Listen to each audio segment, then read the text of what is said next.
Se eu te perguntar qual é o grande problema do Brasil, para muita gente o que mantém o país atrasado é a corrupção. Uma corrupção enorme que está em todos os casos, mas o que é essa corrupção? Quem é corrupto no Brasil? Por que algumas situações são chamadas de corrupção e outras não? E o que na verdade pode explicar muito mais do que isso, inclusive por que a gente atribui todo esse problema à corrupção? O que é um assunto complexo, cheio de nuances, que a gente vai ouvir de um especialista aqui no Não Ficção, que é o Gessé Souza, que é graduado em Direito e mestre em Sociologia pela UNB, doutor em Sociologia pela Universidade de Heidelberg e foi pesquisador na The New School of Social Research, foi presidente do IPEA, o Instituto de Pesquisa Econômica Aplicada, e foi professor de Sociologia na Universidade Federal do ABC. E é também autor de mais de 30 livros, como A Ralé Brasileira, A Elite do Atraso, A Classe Média no Espelho e o mais recente, Por que a Esquerda Morreu. Bora ter essa conversa com ele. E antes de partir para a nossa conversa, para você que quer facilitar a sua vida ou a vida de quem está com você, de quem divide a vida com você, eu deixo o meu testemunho, /sugestão, /teste, /resultado por aqui, que é o seguinte: o friozinho tá chegando e a combinação da tech t-shirt com a tech manga longa por baixo, seja feminina, masculina ou a manga longa de gola alta, elas são o presente ideal. Porque além de serem muito confortáveis, eu sei que é um presente que vai durar muito, como eu sempre falo por aqui. Isso vindo de quem prefere mais a manga longa e uma camiseta, como tá por aqui, porque isso esquenta e me dá bem mais liberdade de poder brincar com meu filho do que uma jaqueta, por exemplo. Além de tudo, sabendo que depois eu vou lavar e ela não vai desbotar. Capricha na escolha, que a Tech T-shirt é aquele presente que a pessoa vai continuar usando por anos e vai continuar lembrando de você sempre que fizer isso e tiver no conforto. Aproveita que com o meu cupom ATILA, além do desconto que se soma aos descontos do site, ainda tem 5% off pagando no Pix e brindes cumulativos. Gessé, antes de tudo, muito obrigado pela presença aqui. Tem muita discussão para trazer de não ficção e dos seus livros que eu queria muito amarrar as ideias por aqui. E queria começar pelo que para mim tem que ser a pedra central da nossa conversa aqui, que é uma coisa que você deixa muito explícito nas suas obras, nas suas críticas, e que para mim, ancorado na conversa com a Inaê sobre o racismo como algo que está na base do capitalismo, do Brasil, da relação entre as pessoas aqui, do que justificava quem tinha uma certa cor de pele poder ser escravizado ou escravizado, é muito central para a gente discutir qualquer coisa hoje. Né? E para puxar uma outra conversa recente com um outro historiador, que é o Leonardo Marx, a gente estava conversando sobre como é muito injusto comparar uma estrutura como a Europa, né? Viajar para uma Europa e falar, olha, isso aqui que é desenvolvido, olha, tem biblioteca, tem transporte público, tem escola. E aí quando você vai ver, quem bancou, literalmente, quem financiou a construção das escolas públicas em Portugal, por exemplo, foi um traficante de escravizados, que fez esse dinheiro aqui no Brasil. Então, claro que lá vai ter uma estrutura que não tem aqui. Tudo que a gente produziu aqui, e produziu entre aspas, ao custo humano surreal, foi pra lá. Então, assim, não são incomparáveis as coisas. Então a gente fica muito nessa discussão de dia a dia, de falar que o Brasil é um país atrasado, que as coisas aqui podiam ser melhores, bom é a Europa, bom é aqui ou ali, sem colocar na mesa o que gera essa situação atual. Então eu quero aproveitar a sua clareza a respeito disso para dizer por que o Brasil é um país atrasado. É um país atrasado? Ou tem como não ser um país atrasado se a gente não discute isso? Eu acho que, obviamente, tem como não ser um país atrasado e, obviamente, todo mundo sabe que o país é muito rico, né? Ou seja, se a gente pegar aí 2010, 2011, o país saiu da 12ª maior economia do mundo para a 5ª. Basicamente. Ou seja, então ele obviamente pode, né? Entendeu? E aí esse brasileiro que vai para a Europa e acha bonito e tal nos países, você não ter tanta miséria e não sei o que e tal, é o mesmo cara que sai em todo golpe de Estado fingindo que está reclamando contra a corrupção. No fundo ele está com raiva de que agora o filho dele vai ter que estudar na USP com um negro, que ele acha que o negro na universidade é para lavar o banheiro e cortar a grama. Esse é o problema, né? Entendeu? E aí eu acho que é muito importante a gente pensar nessa coisa do racismo, né? Quer dizer, eu fiz um livro sobre o racismo na pandemia. Por quê? Né? Porque eu achava que ninguém explicava o que era o racismo. Né? Eu não encontrei nenhum autor. É como se fosse um negócio óbvio, entende? Todo mundo sabe o que é, entende? Precisei discutir isso. Exato, né? Entendeu? E aí muita gente acha, o público leigo no caso, mas também muitos intelectuais, acha que basta nomear uma coisa para você explicar, entendeu? Você dizer, o racismo é estrutural. De que maneira, que estrutura é essa? Entendeu? Posso fazer uma colocação? Claro, Por favor, claro. me corrija se eu estiver colocando Claro. coisa fora de lugar, mas me soa um pouco como estudar evolução em biologia. Uhum. Que depois de um tempo que você absorve o que aquilo é, e poucas são as pessoas que conseguem absorver isso, não tô Uhum. dizendo que tudo fica meio óbvio Uhum. e tudo faz sentido. Então, coisas que são extremamente contraditórias. Pô, mas por que né, os lagartos desse jeito na América Central, nas ilhas, são assim? Nada, é tudo conflitante até vir a evolução e falar, não, olha, isso daqui é porque lá atrás foi assim, Perfeito. cada ilha foi colonizada de um Perfeito. jeito, Aham. e aí, de repente, pra você que tá dentro, tudo é Uhum. óbvio, e qualquer Uhum. coisa você pode falar, não, é evolução, É, claro. claro, Mas pra claro. quem tá de fora É. e não absorveu o que é esse pensamento, tem várias camadas pra destrinchar antes É. de falar esse óbvio. Então, É. a gente acaba ficando com uma conversa que é muito distante, apesar de falar o que É. é, porque entender o fenômeno e entender a Uhum. consequência dele Uhum. são coisas bem diferentes. Né? Claro, claro, claro, né? E aí o nome, ele não significa nada, ele é exatamente a reprodução da confusão do debate público, entende? Você fica achando que a estrutura do racismo, ou então da escravidão, hoje em dia muita gente diz, não, a escravidão nos influenciou. De que maneira? Entende? Né? Sim, Quer dizer, sim. você dizendo, não influenciou, quer dizer, óbvio que influencia, porque tinha 350 anos aqui, óbvio, né? Entendeu? Mas de que maneira? Como se dá isso? Eu precisei ver uma inglesa e um escocês horrorizados que existe uma coisa que é o quarto de empregada na classe média aqui pra falar, não, pera, a pessoa dorme na casa e é uma casa de classe média que tem condição de ter alguém que dorme lá todo dia e paga salário pra isso? Como assim? Claro, claro. É isso aí, né? E aí o que eu aprendi, Átila, foi que o racismo, a estrutura do racismo, ela é simbólica, né? Ou seja, eu aprendi que racismo não é uma coisa racial só, né? Racismo é uma operação. É a operação de você animalizar o outro. Se você animaliza o outro, você pode bater nele, saquear, tomar riquezas, estuprar, claro. Né? Ele é um animal, ele perdeu a humanidade, entende? E para isso a gente precisa saber que no Ocidente, né, a gramática moral que está na sua cabeça, na minha e na de todo mundo, embora a gente não tenha consciência disso, né, significa o quê? Que o espírito é a virtude. Obviamente o cristianismo pegou essa doutrina de Platão e tornou a doutrina que hoje em dia é tão óbvia quanto é o sol nascer todos os dias, mas obviamente foi uma construção cultural, entende? Na Índia, em outro lugar, é uma outra estrutura completamente distinta, né? Na Índia é o puro impuro, entendeu? Aqui é espírito-corpo. Né? O espírito é o quê? Antes era caminho para Deus, mas depois de Emmanuel Kant, vai ser o quê? Vai ser inteligência, moralidade, capacidade estética. Né? Nós só admiramos como seres humanos no Ocidente essas 3 dimensões. Não existe uma quarta digna de nossa admiração. Percebe? É como se o espírito fosse ainda, de alguma maneira, o caminho para o divino, né? E o corpo para o animal. Entendeu? Então, quando você diz que um povo é corrupto, né? Como os nossos tidos como grandes pensadores disseram, o que você está fazendo é animalizar esse povo, entendeu? Porque, por exemplo, na estrutura que Sérgio Buarque diz, é um povo cordial porque decide as coisas pelas emoções, pelos sentimentos e não pela razão, ou seja, não pelo espírito.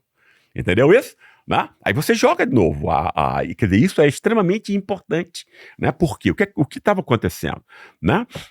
Até 1930, né, no nosso país, né, a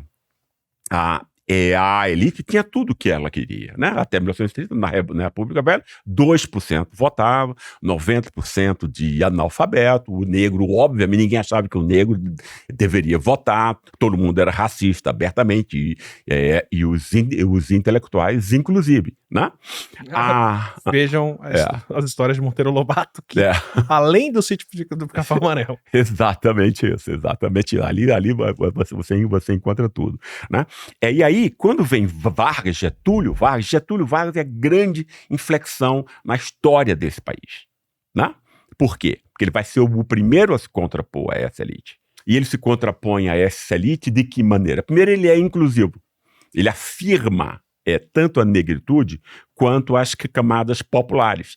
Passa a ser importante isso, você ser trabalhador, etc. Ele pega o africano como a base, o pilar da identidade nacional que vai ser construída por Vargas, porque não existia uma identidade nacional antes. Aí, né? carnaval, futebol, atividades negras, vai. Exatamente. Que samba, né? Não, exatamente. Mas aí é a sensação das pessoas se sentirem parte de um mesmo todo, né? Que não existia antes.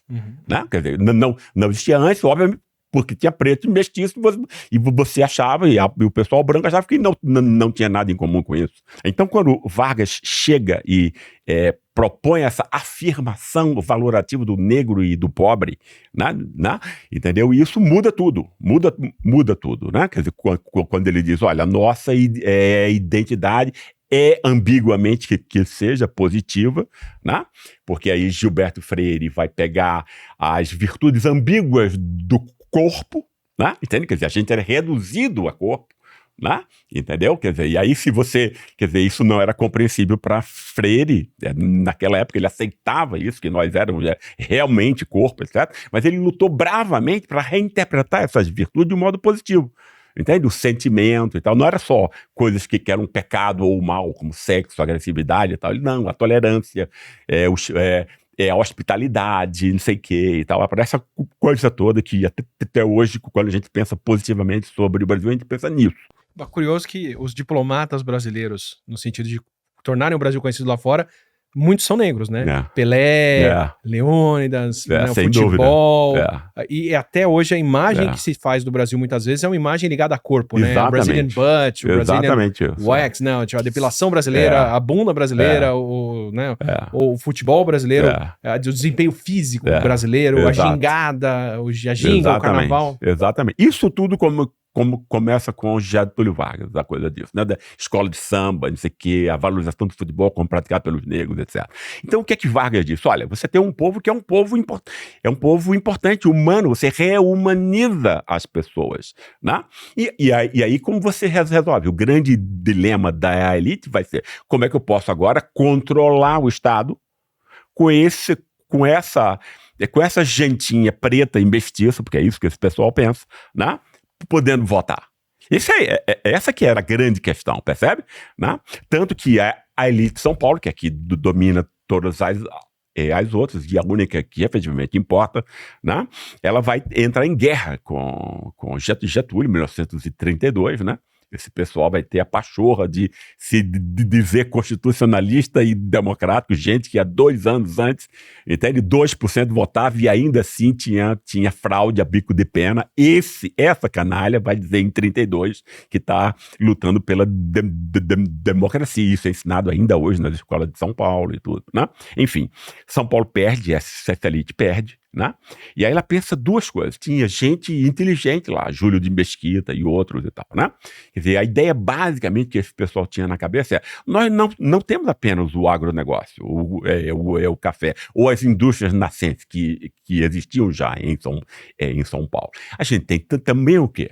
A gente tem todas as rádios, todos os jornais, todas as editoras, né?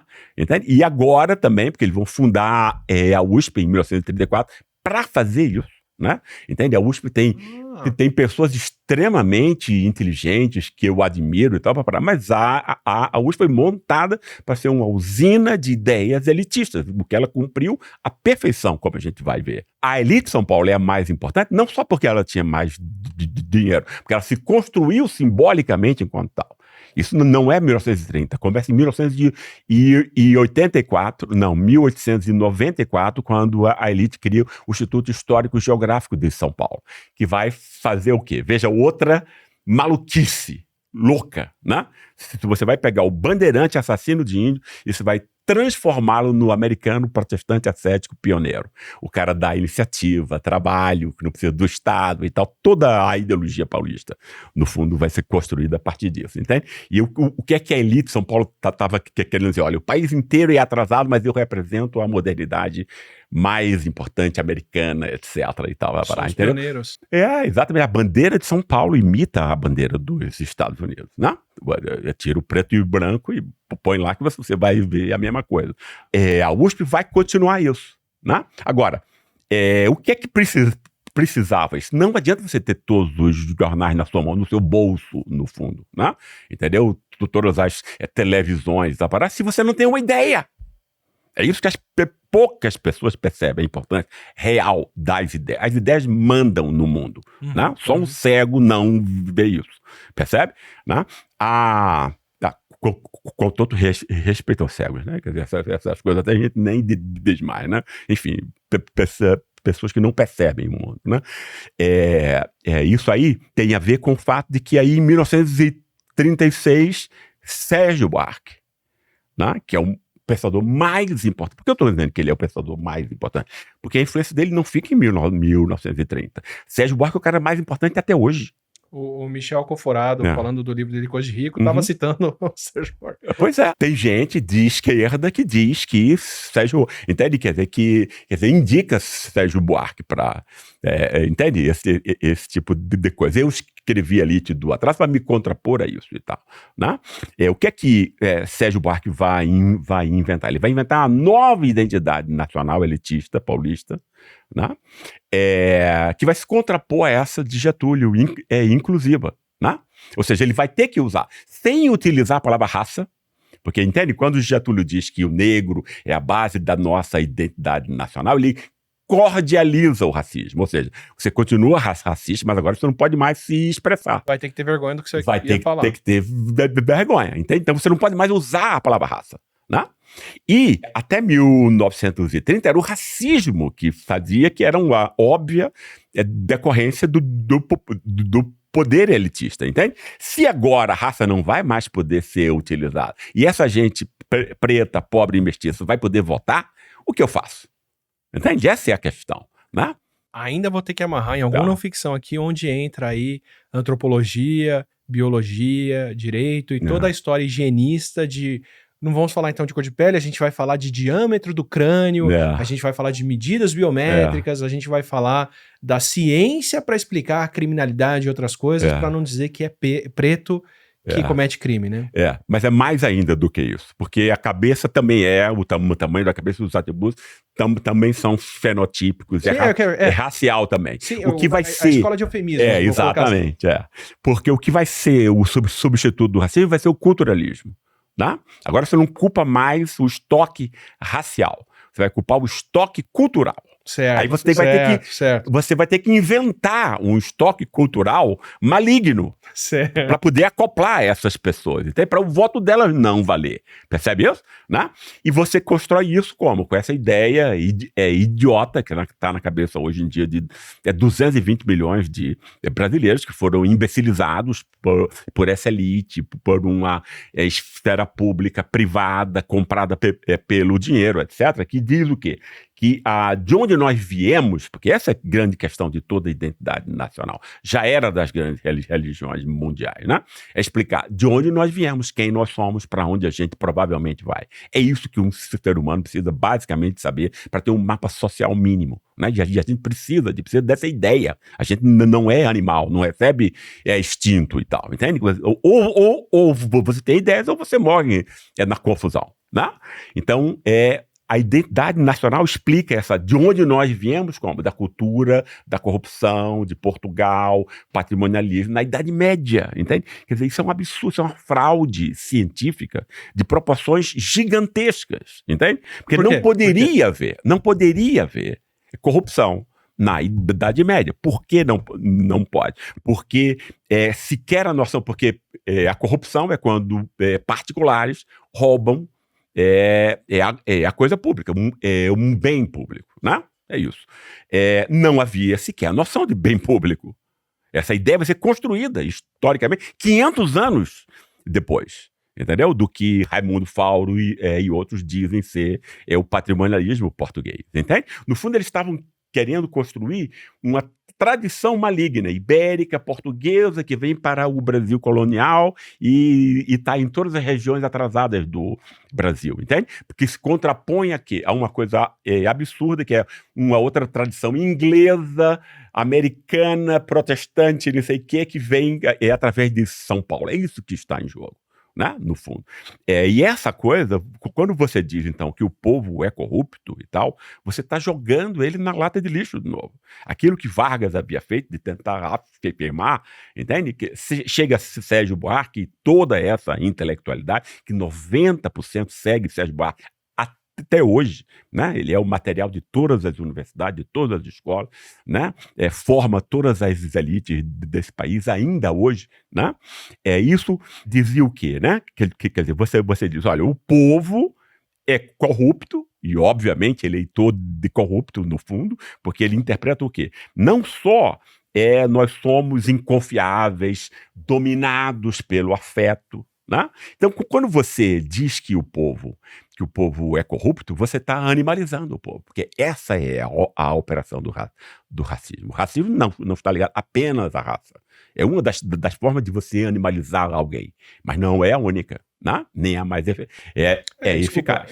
me marcou aí na falando que a base de você poder escravizar um povo e não outro já vinha pré-fundação do Brasil dos portugueses falando, bom, a partir desse tom de pele aqui não tem alma.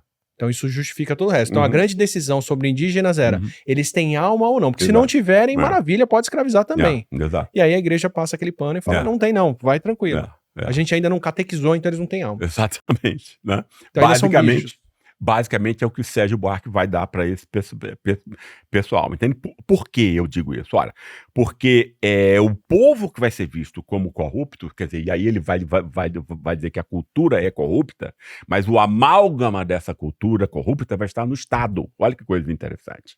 Só no Estado. O mercado não. O mercado só tem gente legal, tá? E aí, de uma tacada só, ele desmoraliza o voto desse pobre, preto e negro, que, né, estigmatiza o Estado, que é a única instituição forte o bastante para se contrapor e regular o mercado, né? Ou seja, deixa ele fraco. Então, as forças de mercado podem dominá-lo, né? E você desmoraliza a participação popular. Percebe? Então você cria o quê? Né? A partir de Sérgio Buarque, você tem o quê? Tem uma cultura de golpes de Estado. Né? Todos eles com essa coisa fajuta da corrupção. Né?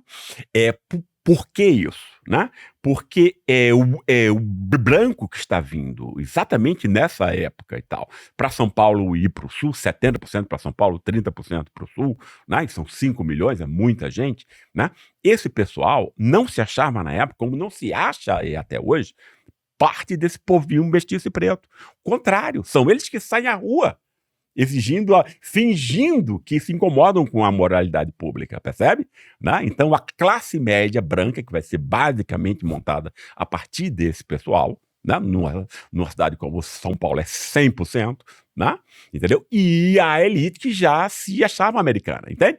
Então, entre nós se reproduz o mesmo esquema de dominação imperial mundial, entende? Dentro do país, a partir das classes, né? A elite se vê como americana, a classe média branca se vê como europeia, e aí quem é o ladrão, desonesto, corrupto, eleitor de corrupto, se não o preto, o mestiço e o pobre, que antes era discriminado, que era discriminado pela raça. Percebe isso? Sim. E aí, se você não percebe que o racismo pode assumir a forma cultural e não racial, isso tudo está retirado de você. Você não consegue pensar nisso. E isso é o principal do nosso país. É isso que explica tudo. É isso que explica a questão central brasileira, que é por que existe um povo pobre num país que todo mundo sabe que é rico. Entendeu? Quer dizer, essa questão era respondida pela elite e por Sérgio Buarque, Raimundo Fauro, Fernando Henrique Cardoso, Roberto da Mata. Quem você pensar, né? vai ser o seu quê? O patrimonialismo. Né? Entendeu? Né? Então você tem aí o quê? Você tem a explicação que vai ser o patrimonialismo e a culpa do atraso vai ser do povo corrupto. Ou seja, você culpa a vítima. Olha que coisa sensacional Sérgio Buarque fez para a elite de São Paulo. Deu a ela tudo o que ela precisava. Né? Então ela pode fingir que respeita o jogo democrático, ela pode fingir que respeita o sufrágio universal, mas sempre que um líder popular é alçado ao poder pelo voto desses negros, mestiços e pobres, ele é apeado do poder, em todos os casos. Não é? Assim aconteceu algumas vezes, em todos, 100%. Getúlio Vargas, Jango, Lula e Dilma. Né? Não tem nenhum outro, não tem nenhuma falha nessa história. Né? E quem é que diz que a pessoa é corrupta ou não? É um juiz, é um tribunal, é um processo baseado no contraditório? Não, é a própria imprensa, que é comprada pela elite que saqueia todo mundo e que tem interesse nisso. Ou seja, é um jogo montado para durar 500 anos, entendeu? Porque aí quem decide se há corrupção ou não é a própria imprensa. Né? Que já anarquiza e tal, escandaliza, cria o fato antes, etc. E ele não precisa ser provado depois. Aliás, ele nunca foi provado depois. Então, entende? Quer dizer, isso faz o quê? Com que o que é o tema da corrupção entre nós? É um dispositivo de poder. Né? A classe média branca não tem nada contra a corrupção, assim como a elite. A gente pode provar cientificamente isso. O conceito de possibilidade e o objetivo de Max Weber é exatamente isso. Você não pode pôr fatos históricos num laboratório para ver, não, o negócio é isso aqui, entende? Mas você pode o quê? Fazer um experimento de abstração ao comparar dois fenômenos históricos que são comparáveis entre si, pela sua significação, né? E ver em que direção apoia, né? Entende? E aí, então você tem o quê? Você teve aqueles indícios que não tinha nenhuma prova contra Lula e Dilma, e você tinha milhões de branquinhos histéricos saindo à rua, como eu vi na Avenida Paulista, 1,5 milhão de branquinhos que tinham descido dos jardins, né? Fingindo que tinha alguma coisa contra a corrupção. Percebe isso? Aí, como você mostra que nunca teve nada a ver com a corrupção, você pega um caso, um fenômeno comparável a esse, o caso das malas de Michel Temer e de Aécio Neves, ou seja, 2 líderes populares de um lado, que ficaram presidentes, 2 líderes elitistas do outro, chegaram à presidência, o outro a candidato, ou seja, tudo comparável, né? Quem foi que viu algum branquinho histérico saindo à rua? Ninguém, né? Eu vou pegar... Ciência histórica, entendeu? Né? Então não é a corrupção. Se não é a corrupção, o que é? Entendeu? Né? Então, quer dizer, obviamente racismo aí no caso, né? A elite odeia os pobres, menospreza os pobres, sabe? Porque ela quer ter o Estado. Para quê? Para ter domínio sobre o Banco Central, 400 ladrões no parlamento, etc, etc. No Supremo Tribunal, comprar juízes, etc, imprensa e tal. É isso que a elite precisa para continuar o saque. Né? A classe média branca se alia a essa elite, por quê? Porque ela passa a ser a classe social que monopoliza o capital cultural legítimo. Né? Não é dinheiro, é conhecimento. Conhecimento e dinheiro são extremamente importantes. Sem isso, o capitalismo não funciona. Né? Então, para não ter a competição desse povinho negro, mestiço e pobre, né? Entendeu? Você vai contra todo esforço de inclusão popular. No fundo, não tem nada a ver com a corrupção. É uma reação a uma tentativa de inclusão popular. A tentativa de Getúlio Vargas de inclusão popular, a tentativa de Jango de inclusão popular, e Lula e Dilma depois. E por que esse pessoal não quer a inclusão? Ora, porque ele tem um monopólio dos bons empregos, baseado nas boas universidades, idiomas estrangeiros e tal, para parar, né? Mas para não pegar mal e dizer, olha, a gente acha que negro e pobre tem mesmo que ser humilhado, porque não quer dizer, pega mal dizer isso a partir de vez em quando alguém fala, né? Não, mas aí tem até empregado indo para Disney. Exatamente. Tem o Roger, daquele do Traje a Rigor, né? Tem umas pústulas assim, né? Que assume isso. Mas normalmente isso não é assumido. E aí o que o Sérgio Buarque vai dar para esse pessoal é tudo. Entende? Vai dar a boa consciência do racista. Entende? Aí o cara, né, esse branquinho que, entende? Que quer que o negro não entre na universidade para estudar com o filho dele, mas fica mal você dizer, puxa vida, eu acho que os negros não podem ter oportunidade para parar, tem que limpar banheiro, etc. Pega mal dizer isso, né? Mas aí se você diz que você está defendendo a moralidade pública e que você é contra a corrupção, entende? Você moraliza o racismo, né? Então, Sérgio Buarque, né, ele vai instaurar uma nova interpretação do país que vai permitir todo o domínio elitista e a humilhação do povo. como inconfiável e desonesto. E é esse cara que é tido pela direita e pela esquerda. A sala do PT na Perseu Abramo é Sérgio Buarque de Holanda. Entendeu? Por quê? Porque ele, com 80 anos, assinou a ficha de inscrição no partido. Isso não tem a menor importância o que as pessoas fazem privadamente. A única coisa importante são as ideias que estão aí, né? Entendeu? Que estão aí humilhando 200 milhões e tal, né? Isso que criou o quê? Uma compreensão vira-lata do nosso país, como eu digo, né? Entendeu? Por que isso? Olha, você supõe, como ele diz, eu lembro, a revista Cult juntou 30 intelectuais para perguntar a eles qual é a grande questão que singulariza o Brasil.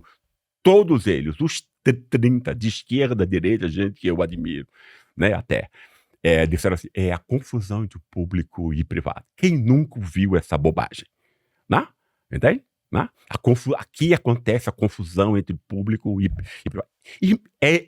Irmão, você precisa ser muito colonizado para achar que existem povos, entendeu? Né? Quer dizer que separam público e privado, como se o capitalismo não fosse a privatização do público em todos os lugares, entendeu? Então você passa a pensar que existe gente superior. Olha o racismo, entende?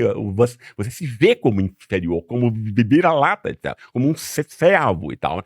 Quer dizer, por quê? Porque você acredita que os americanos são mais honestos, mais bonitos e tal, para parar, entendeu? Isso é tão importante porque isso virou um lugar comum entre nós, entende? O povo apoiou, né, que os Estados Unidos viesse aqui, destruísse a Petrobras e ficasse com as refinarias e aí tudo e tal, entende? O que estava em jogo ali? Não, a Petrobras é uma empresa muito importante para ficar com os nossos políticos corruptos. Vamos dar para os americanos, que são bonitos, honestos e inteligentes. Entende? É isso que Sérgio Buarque criou. Né? Entende? Não existe nenhum povo no mundo que não separe o mundo entre amigo e inimigo. E tal. Entende? Não existe um negócio impessoal. Isso é um negócio louco. Né? Eu morei 15 anos nesses países aí ditos avançados. Nunca vi nenhuma coisa dessa. Em todos eles eu conheço o jeitinho alemão, o jeitinho francês, o jeitinho americano, e o jeitinho francês é pior do que o nosso.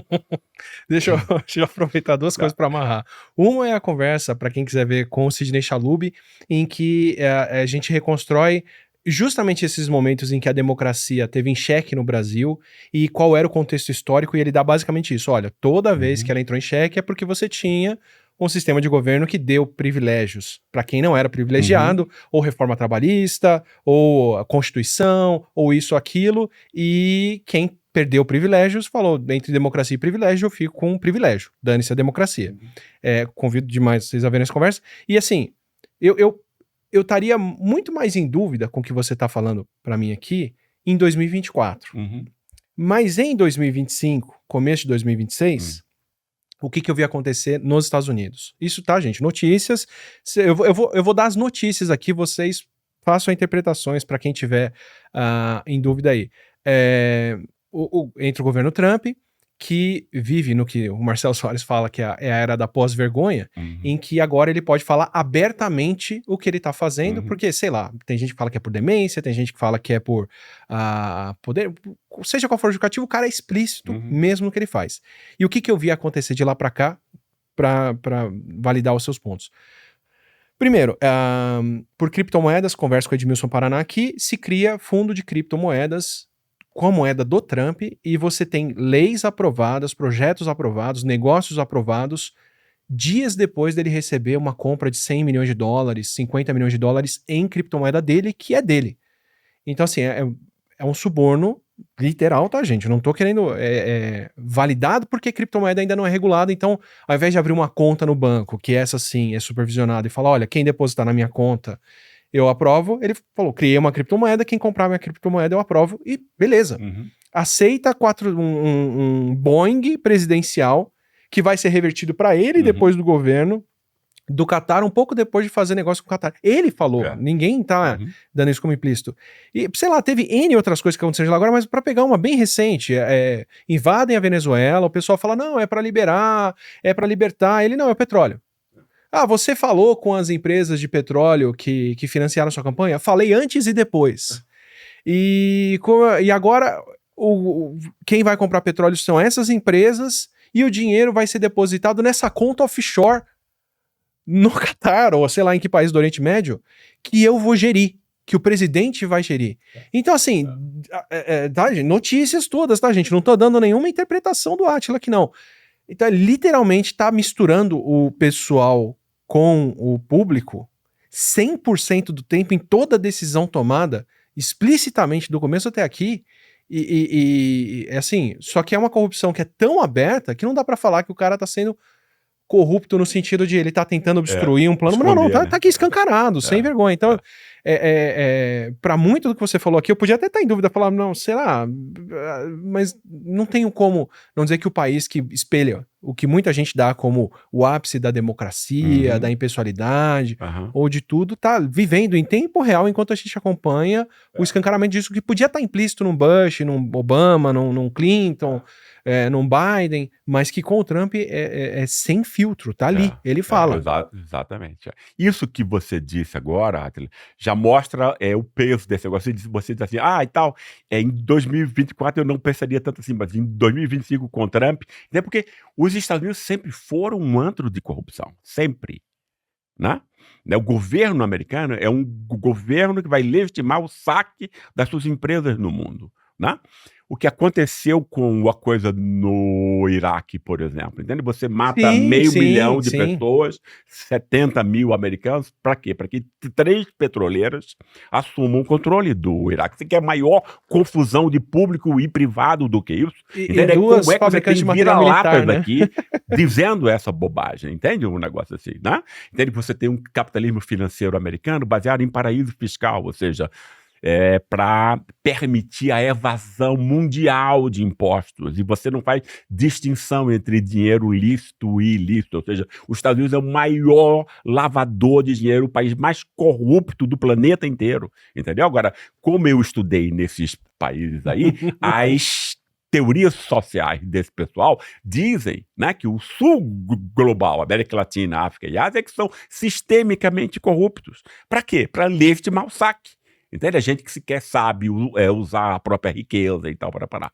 Não é isso? Entende? Quer dizer, então a gente tem que se livrar dessa coisa colonial, né? Porque ela não é só colonial, ela é racista também e tal, e reproduz exatamente as mesmas coisas aqui. Bom, vou seguir no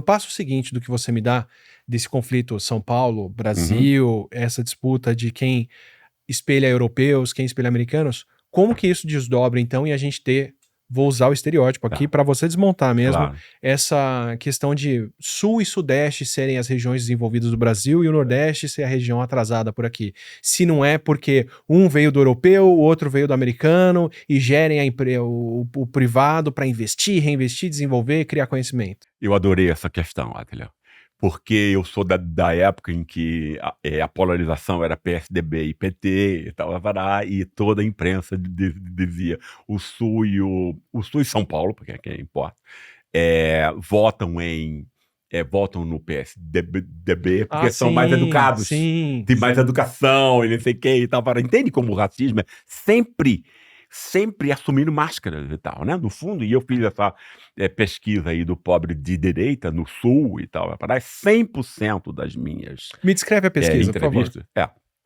Eu fui para alguns lugares, quer dizer, Curitiba, Porto Alegre, um pouco o interior, né, ali na Serra Gaúcha. Fiquei algum tempo no oeste de Santa Catarina, que é extremamente interessante. Né? Interessante é um bom termo. Exatamente. E é o pessoal o quê? Né? É o pessoal porque, veja bem, isso que você tocou é um negócio muito... Eu nunca vi ninguém tocar nisso. Né? Mas me bateu assim uma epifania, um insight, assim, quando eu estava entrevistando, assim, puxa vida, cara, você tem o Sul e São Paulo, mais de 70% é branco. São Paulo para cima, né, no mapa, é o contrário, é 70% de preto e mestiço, né? O Nordeste é 80%. Né?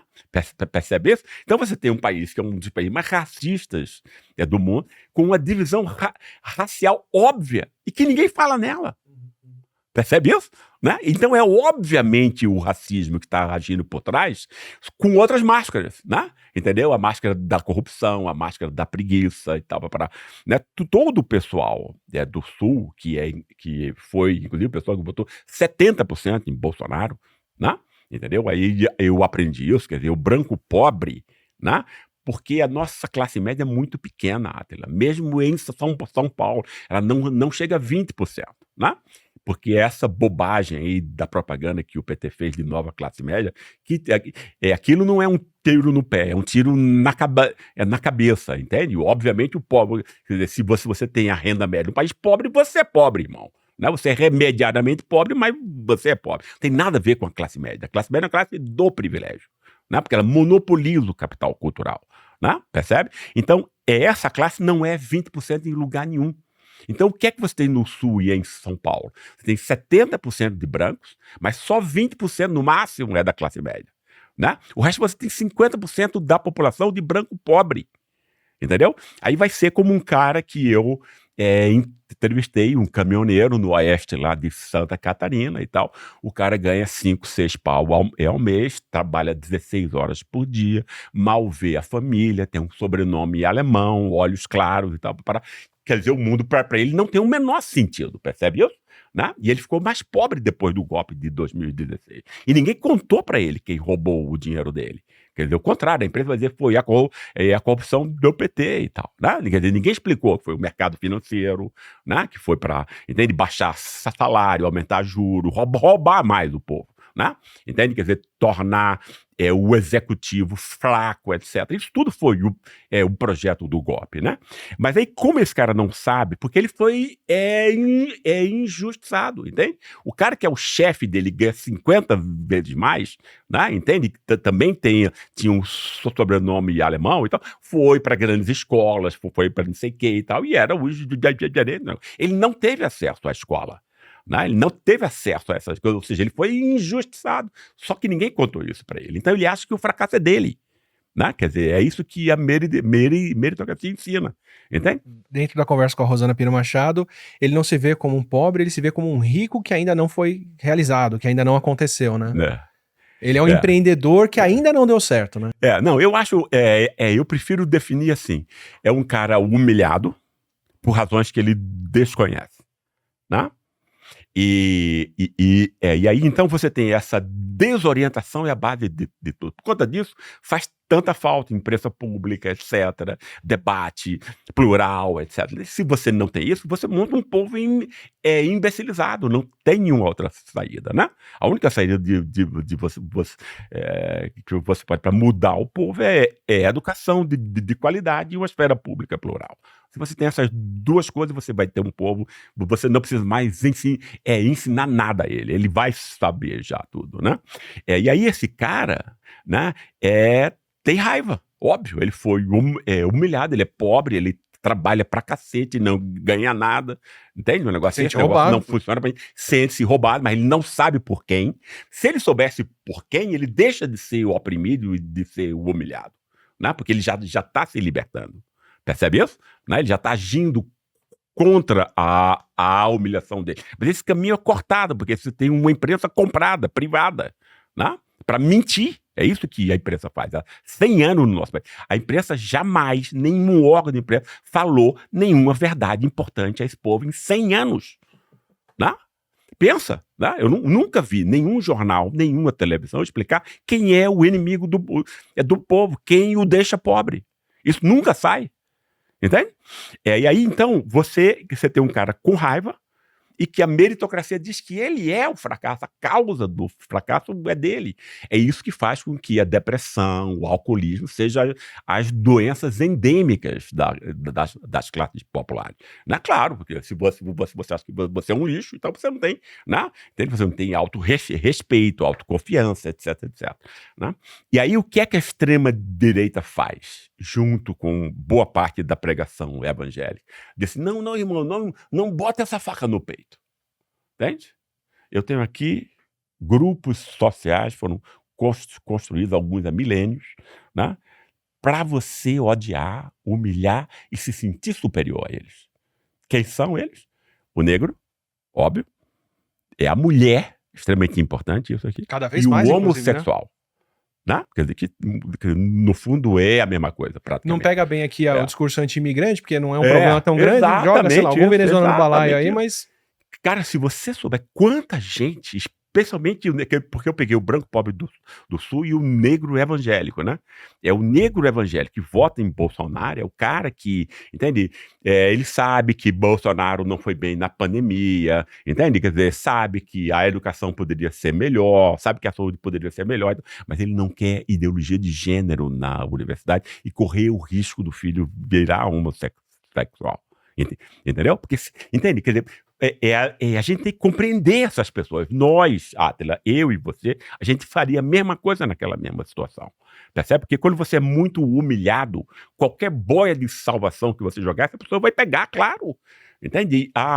O reconhecimento social é a necessidade humana mais importante. E reconhecimento social significa o quê? Você ser respeitado pelos outros. Né? Se você não tem isso, você não tem nada, você não sai da cama de manhã, você não tem amor próprio, não tem autoestima, etc, etc. Nós somos dependentes disso. O povo acha que é o dinheiro e poder, é uma bobagem. Dinheiro e poder são meios.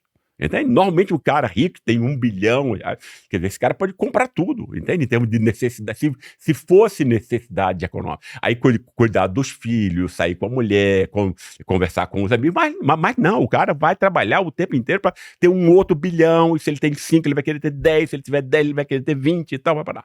Por que isso? Porque a nossa sociedade atribui para quem tem a posse de dinheiro e poder uma distinção social, uma superioridade. Percebe? É tudo isso. Tudo tem a ver com o reconhecimento. Se a gente não percebe isso, a gente não percebe nada. A gente não vai entender porque um pobre vota. Entende o que quer dizer? E se o seu grupo ao redor todo tem o mesmo valor, você abandonar esses valores, por mais que eles sejam antagônicos, claro, vai te excluir desse grupo. Claro, claro. E aí você, raivoso, né? Com raiva das mulheres, dos negros, que você está aprendendo a odiar. Aí chega Bolsonaro, que é um branco pobre. Né? Ele ficou rico depois com a corrupção, óbvio. Né? Mas a família de Bolsonaro é uma família de branco pobre do Vale do Paraíba aqui. Né? Entendeu? Então, o branco pobre diz assim, puxa vida, eu vejo um cara que é tão raivoso e escroto como eu, na presidência da República. Esse pessoal se sente na presidência. Acontece uma forma de identificação emocional desse público com o Bolsonaro, entende? Quer dizer, emocional. Do mesmo modo que um nordestino pobre tem essa ligação emocional com Lula. Entende? Você se reconhece, né? Tem alguém ali que, entende? É igualzinho a mim. É racista, entende? Odeia mulheres, odeia homossexuais e tal, entende? Só anda com raiva, é um canalha e tal, que é exatamente o que esse cara na família dele, não sei o que e tal. É assim que ele trata as pessoas que são mais frágeis e tal, entende? Então você tem esse ponto que eu acho que é extremamente importante. Na pesquisa, eu peguei também a coisa do negro, né, do negro pobre, do negro evangélico, quase sempre, né, ali na Baixada Fluminense e no Capão Redondo, aqui em São Paulo. Né? E aí você vê exatamente esse negócio, entende? Quer dizer, o negro, o branco pobre, ele sabe que ele é menos do que o branco rico, etc., mas ele sabe que ele é gente. A polícia não sai em nenhum lugar dando tiro de graça na cabeça de branco. Isso simplesmente não acontece. Né? Agora, o negro é completamente distinto. Ele é ameaçado de desumanização 24 horas por dia. A polícia pode chegar, a polícia pode chacinar você, que ninguém vai se incomodar, vai ser aplaudido, vai ser celebrado pela classe média branca, etc. Isso é um preto a menos, né? Como pega mal você dizer que é um preto a menos, é um bandido a menos. Né? É outra máscara que o racismo foi a primeira defesa para a chacina no Rio de Janeiro agora, em 2025, que foi a primeira coisa que se assumiu foi, mataram tantos bandidos e tantos policiais. Não existia alguém numa categoria outra aí que não fosse ou bandido ou policial. Exatamente isso. Preto, correndo, é bandido, né? Então você já criminaliza. E aí, então, para esse cara, ele é mais humilhado ainda, entende? E se você dá a oportunidade a ele, cara, você vota no Ricardo Nunes, vota no Tarcísio, porque ele tá dizendo que ele vai matar bandido, que ele vai matar preto, porque é isso que a polícia faz, né? Entendeu? No fundo, né? Mas ele vota no cara. Por quê? Porque ele embranquece. Ele é convidado a embranquecer. O embranquecimento entre nós, que existe há 500 anos, não é você tornar a sua pele mais branca. Nunca foi isso.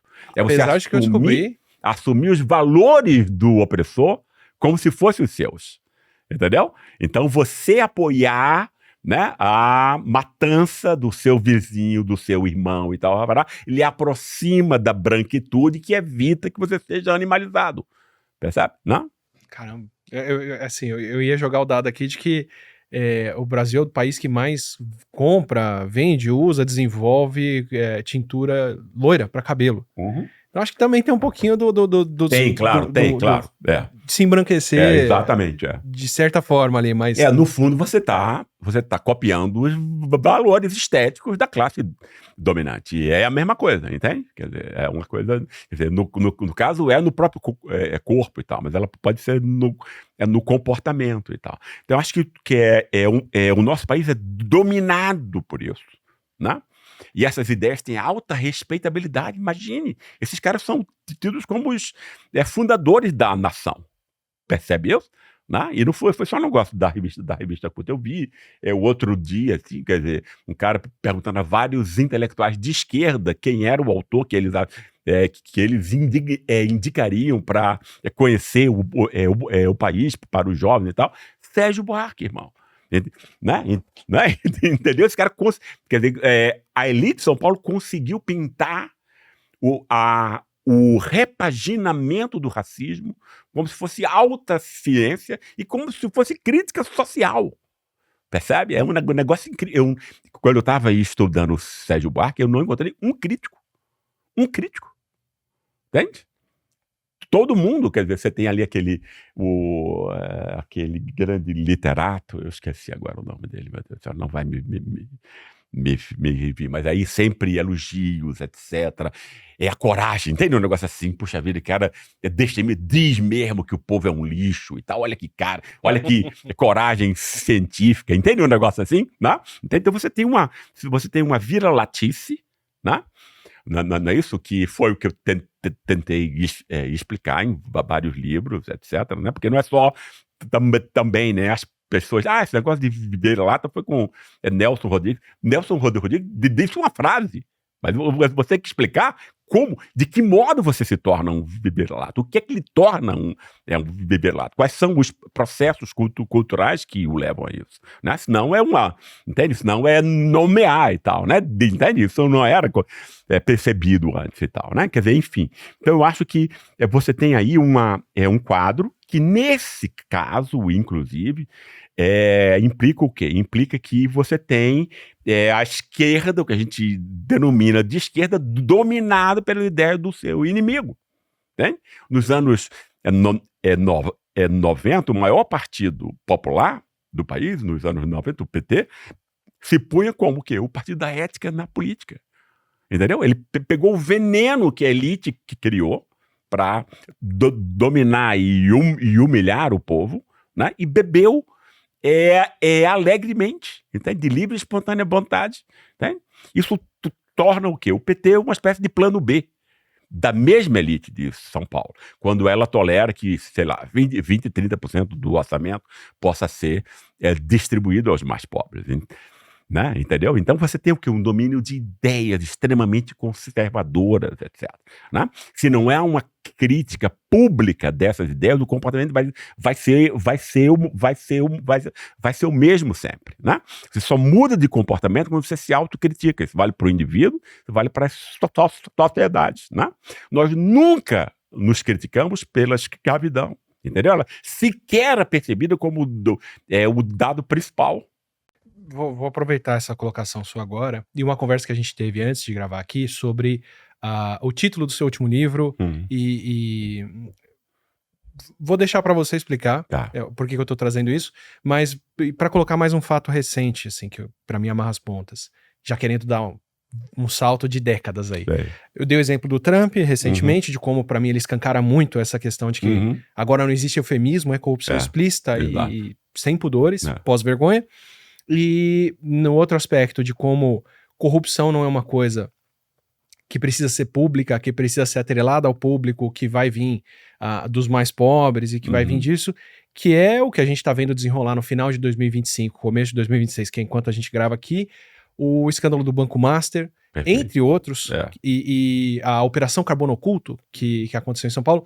Eu entrevistei o Gabriel Feltran, que era especialista em crime organizado, e ele falou, olha, lavagem de dinheiro, a organização do crime organizado com o PCC e com outras coisas em São Paulo, ela atingiu outros níveis. É uma coisa muito mais embrenhada, tanto no Estado quanto na iniciativa privada, do que parece. Claro. E, bom, a gente vê a primeira operação desse tipo atuando, e ela não estava indo em Brasília, ela não estava indo na Petrobras, ela estava indo No mercado. no mercado Na financeiro. Faria Lima. Na Faria Lima, né? E em bancos, em empresas, em startups, em fintechs que estavam lavando esse dinheiro. A gente nem entrou na parte cripto, que é outro esquema que tá pegando muito forte nos Estados Unidos, mas que também é tech, não é popular, não é público necessariamente, como a gente concebe Claro. a corrupção clássica, né? Claro. A gente tá vendo isso desdobrar agora com como isso tudo tá embrenhado, tem nomes em comum com essas iniciativas todas, com fraude do INSS, aí para trazer uma coisa mais pública pro balaio, mas ou para pegar, sei lá, um caso de alguns anos atrás, a maior apreensão de armas que já aconteceu foi num condomínio do Rio de Janeiro, na Barra da Tijuca, a 2 casas da casa de um presidente. Claro. Quer dizer, a gente tem exemplos muito recentes de como, sim, essa elite financeira, educada, intelectualizada, que imita americanos, pode sim ser bastante corrupta e movimentar valores insanos ligados ao crime organizado mesmo, né? Mas, ao mesmo tempo, eu não vejo disso, pelo menos até o momento, saírem lições mais universais. Eu vi muita discussão a respeito, por exemplo, e estudos, inclusive, do que aconteceu com a Petrobras, do que aconteceu com a Lava Jato, com outras coisas, de como lidar com a corrupção dentro de empresas, como manter um patrimônio sem destruir tudo. Então, tem corrupção? Tem, Odebrecht ou coisa assim, mas também tinha um papel importante para a sociedade de construção de obras e outras coisas. No lugar dela entram empresas de fora que vão construir metrô e outras coisas agora, para reclamação de muita gente que defendeu, inclusive as ações, empresas chinesas e outras coisas, porque só eles têm escala para produzir um negócio de concreto no volume do metrô. Eu não tô querendo fazer juízo de valores não, tá, gente? Só tô querendo dizer que para essas coisas eu vi estudos ou críticas mostrando como o Estado brasileiro é corrompido ou como a política se embrenha nessas coisas, e eu não tô vendo esse tipo de coisa em nada para falar, por exemplo, sobre para pegar o carbono oculto, que tem mais tempo já. Já teve mais de um semestre aí para isso poder ser analisado e destrinchado dessa forma. Eu não vi esse tipo de conversa aí. Tanto validando seus pontos aqui dessa elite, que criticou N outras coisas super bem até agora, da mesma forma que você falou que não teve essa crítica ao Temer ou a outros ali, mas eu também não vejo gente que podia estar levantando essa bola para oferecer uma visão alternativa de mundo fazer isso. Exatamente. Né? Como ver o pessoal nos Estados Unidos, para trazer um exemplo de fora, o pessoal falando, Kamala Harris tem um grande apoio popular. Legal. Ela levantou mais dinheiro do que qualquer político até hoje. Caramba, é nisso que vocês vão medir mesmo? Claro. A oposição não é o mesmo jogo de valores do que... Claro. Então, assim, eu quero juntar as duas coisas. Claro. Porque você me disse que você poderia ter outros títulos para o seu livro, ou o que você quer com esse livro, ou qual que é a observação dele, e como isso amarra com essa noção de que, sim, a gente está vendo a validação de vários desses pontos, de como é muito mais... Num caso é corrupção, no outro não é. A corrupção é usada manipulativamente. Muito obrigado. Mas como... Uma vez que isso está sendo demonstrado na prática, por que a gente não está vendo interpretações diferentes disso ou visões que constroem uma sociedade que não está sujeita a isso? Muito legal, super inteligente. Que, no fundo, corrobora o que a gente estava dizendo aqui. Né? Ou seja, se você tem 100 anos, entendeu? Porque não é Sérgio Buarque e tal. Entendeu? Quer dizer, nenhum jornalista tira da cabeça dele as ideias que ele utiliza. Ele retira, como, aliás, todo mundo do tesouro das ideias que são produzidas pelos grandes intelectuais. Ponto. Né? Entendeu? Então, você tem aí o quê? Né? Você tem um povo que se acostumou, que foi imbecilizado. Isso é um processo de imbecilização. Você vê a coisa, mas você não atribui, não consegue avaliar criticamente aquilo que você vê. A gente fez uma pesquisa no ICL, né? No Instituto Conhecimento Liberta, que tem muito a ver com isso que você disse. Né? Assim, na questão, qual é o principal problema brasileiro? 86% a corrupção política. Entende? Né? E eu digo a você, toda a corrupção política é produzida pelo mercado. Tem nenhuma que não seja. Né? É o episódio das malas, percebe isso? Né? E tal, né? Super salários para juízes. Nenhum jornal elitista fica em cima disso e tal. Para claro, você vai. Esse pessoal vai ser o seu, enfim, vai trocar. Garrafa contigo e tal. Né? O Ricardo Oliveira da Universidade de Paraná falando, olha, o casamento de sucesso é uma elite financeira conseguindo casar com o Estado. Ali é o cara que vai ter membro da família no TCU, no procurador, que vai ter Ricardo, eu gosto muito do trabalho dele. Ele é muito, muito bom nisso, e isso fica óbvio nele, né? Ele vai atrás de como isso acontece. Né? Então, você tem aí que exatamente a corroboração do que a gente está dizendo aqui. Né? Você imbeciliza o povo. Por quê? Porque o povo vai achar que o problema é a política. É o cara que aceitou a propina, não é quem fez a política. Entendeu? Esse negócio da Lava Jato, não sei o quê, a não política. Então, imagine que negócio louco, entende? Atra, se você me pergunta, eu fico... Quer dizer, no fundo, o meu choque foi o pessoal do PCC ter se envolvido com a Faria Lima, entende? Entendeu? Quer dizer, quem é criminoso é a Faria Lima. Né? Entende? Quer dizer, quem rouba muito, grande, é a Faria Lima. Entende? Quer dizer, que são, se você pensar, o que falta aqui, por exemplo, só em isenção fiscal de empresas como JBS, ancora no exemplo desse. Rede Globo, etc. Até são 700 bilhões de reais, tá? Fora a coisa com a dívida, que não é auditada, que obviamente é um roubo. Getúlio fez, era 60% de título falso, etc. Né? Entende? E, obviamente é um roubo, e por meio desse roubo você pega mais de metade do orçamento público, o juro lá em cima, isso é uma transferência de renda. Mas agora, se você aprovou a lei, não é sonegação não pagar imposto, certo? É um incentivo fiscal. Não, claro. Não, obviamente, né? O negócio ali foi, quer dizer, foi até o PT que fez muita coisa disso, né? Desonerar, etc. Especialmente quando estava mal e estava recebendo só ataques sem conseguir se defender. Não consegue se defender porque não tem nenhuma alternativa, entende?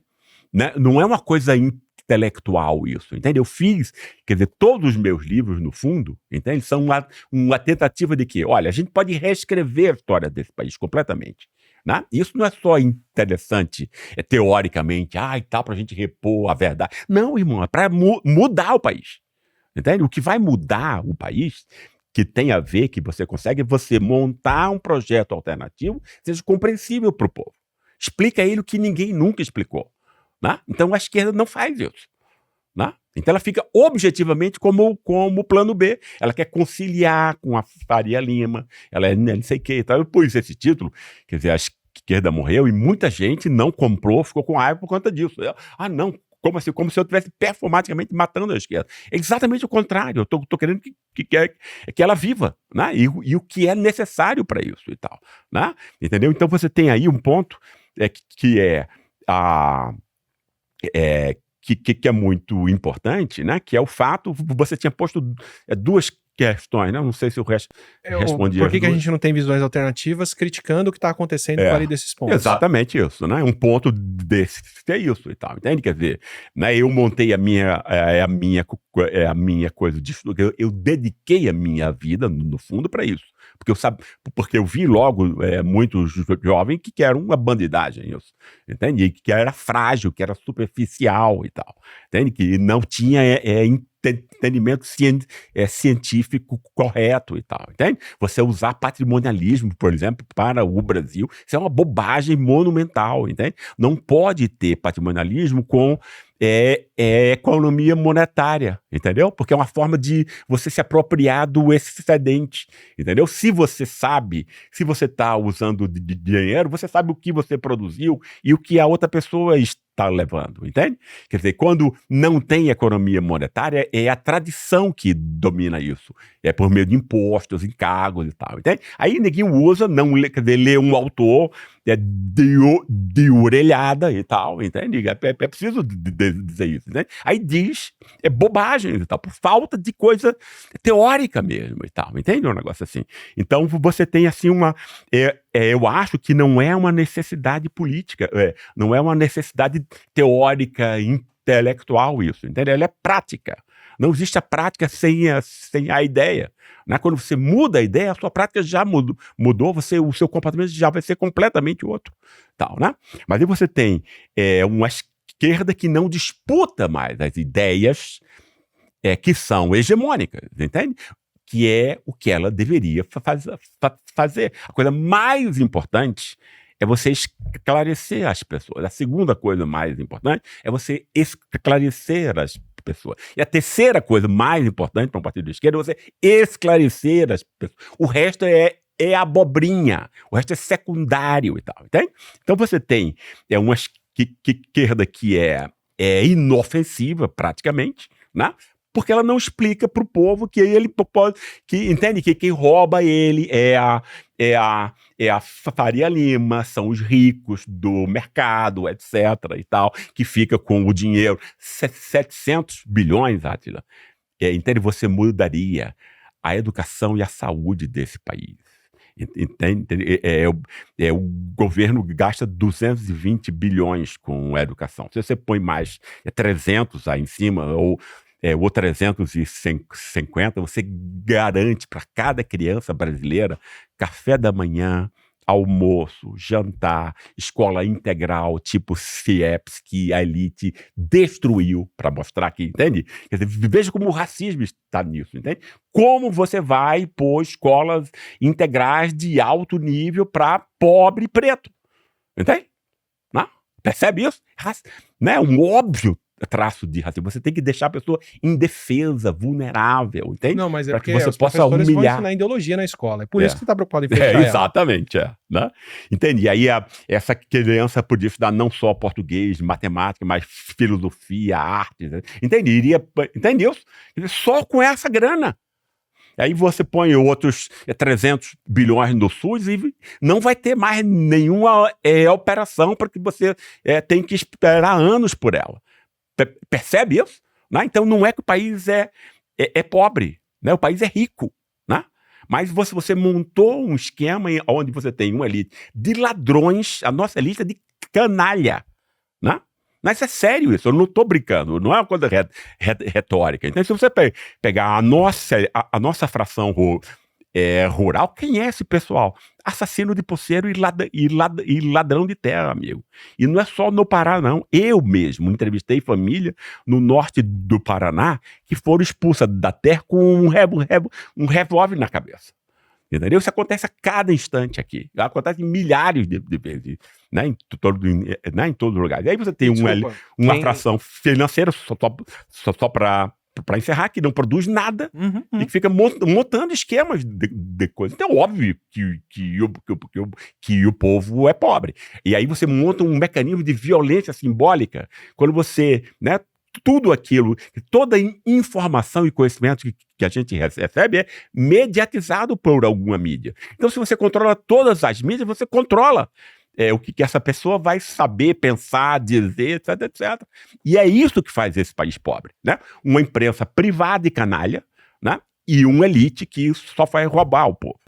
Eu queria criticar, mas assim, nesse ponto que você deu, produção de soja, produção de commodity no Brasil é uma das coisas menos tarifadas que tem, que menos se paga imposto. Exatamente. E com o dinheiro excedente, banca uma cultura de agro, que é uma cultura, em muitos aspectos, bastante machista, bastante racista total. E outras coisas que tomou conta de muita coisa. Exatamente isso. Não, você disse tudo, né? Quer dizer, essa coisa do agropop, etc.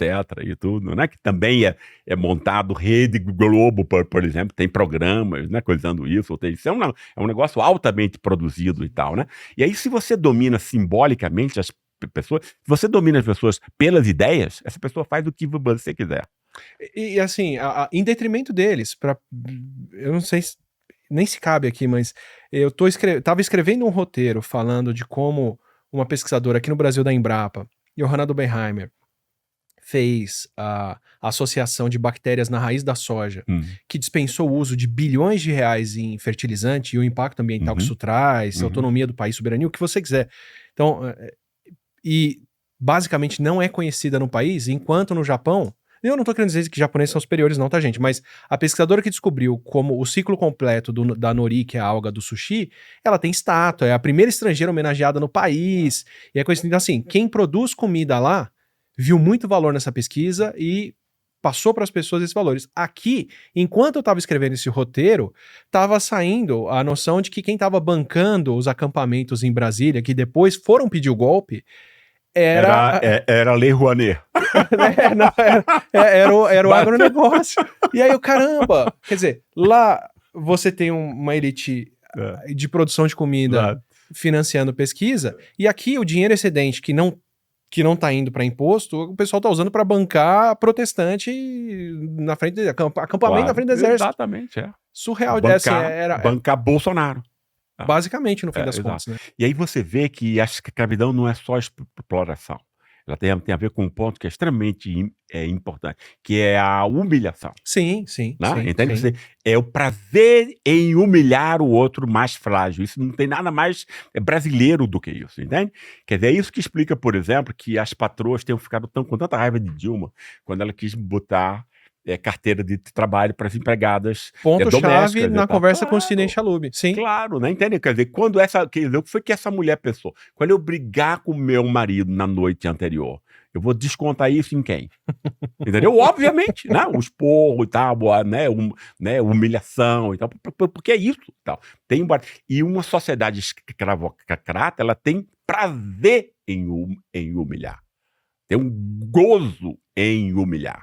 Percebe? Né? Que é tipicamente brasileiro isso. Isso é de 500 anos e tal, né? Óculos necessário para interpretar o Coisa de Rico do Michel, nas palavras do Michel Acofrado, a gente conversando aqui. Quer dizer, hábitos de elite que no Brasil viram hábitos que tem muito a ver com essa distinção e com esse tipo de humilhação, e essa ojeriza as formigas entrando nos condomínios. Né? Exatamente. É exatamente isso. Então você tem que deixar o cara vulnerável, sem trabalho, né? Porque aí é muito bom a gente voltar a um tema que a gente começou com isso, mas não continuou, que é o tema de como a escravidão continua hoje. Né? Porque você dizer que, até você dizer que a escravidão é importante, nomear isso não significa nada. Entende? Quer dizer, porque aí um vai achar que a escravidão é o quarto de empregado, o outro vai achar que é a feijoada, o outro vai achar que é a capoeira e tal, e vão estar conversando entre si, usando o mesmo nome, numa conversa de louco. Entende? Não estão falando sobre a mesma coisa. Né? Então você tem que pensar o quê? De que modo você pode mostrar e comprovar que a escravidão continua hoje, com máscaras modernas, mas produzindo exatamente o que ela produzia antes, de duas maneiras. Né? Eu aprendi com grandes pensadores que os temas mais importantes para você conhecer uma sociedade, você não precisa conhecer tudo, você tem que conhecer o mais importante, porque o resto é secundário e vai ser hierarquizado por isso que é importante. O mais importante, como toda sociedade ela é injusta, é a sua legitimação, porque sem a legitimação ela não consegue ir avante. Né? Então você tem que mostrar como a legitimação do poder tem a ver com a estrutura escravocrata anterior. E tal. Foi o que eu procurei fazer. E também ligado a isso, o outro aspecto é como se organizam as relações sociais entre as classes, entende? Que é exatamente essa. Se você pegar essas duas questões aí, de que maneira a legitimação é montada? Né? Ela é montada para fazer com que essa elite nunca perca o Estado, nunca perca e possa usar isso como um mecanismo de autoenriquecimento. E para isso você tem que manter, quer dizer, o que a cultura de golpes de Estado mantém o quê? Mantém aquele monopólio que existia desde a República Velha. Garante que esses caras vão continuar no poder em qualquer situação. Né? Entende? E isso, então, portanto, é uma manifestação do espírito escravocrata, ou seja, exclusivo, né, que condena o outro à pobreza, à humilhação, etc, etc e tal. Finge que segue as regras modernas, democráticas, mas elas nunca valem, né? O sufrágio universal nunca valeu entre nós, tal, né? Nunca valeu todos, no né? decorrer do tempo, etc. Né? E como as classes sociais são? Ora, a gente tem uma elite que é do roubo de curto prazo.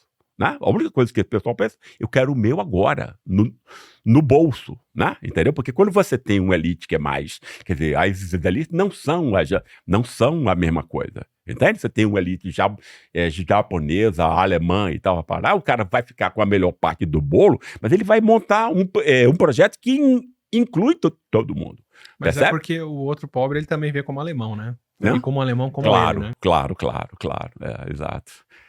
Não, mas mesmo também quem é estrangeiro vai ter mais direito do que tinha no seu próprio país e tal. Por exemplo, a polícia não vai entrar na sua casa, quer dizer, tá mudando muito isso agora, entende? A Alemanha, por exemplo, é um lixo hoje em dia. É muito distinto do país em que eu fui estudar lá nos anos 80, né? Então você vê, ó,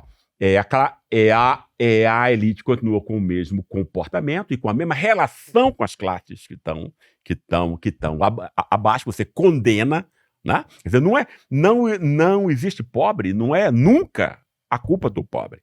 Né? Porque a classe média branca e essa elite jamais deixou, aliás, apeou do poder qualquer governo que tenha ousado incluir e ascender esse pessoal. Né? E aí você tem uma classe média que é a reprodução do agregado do século XIX. Né?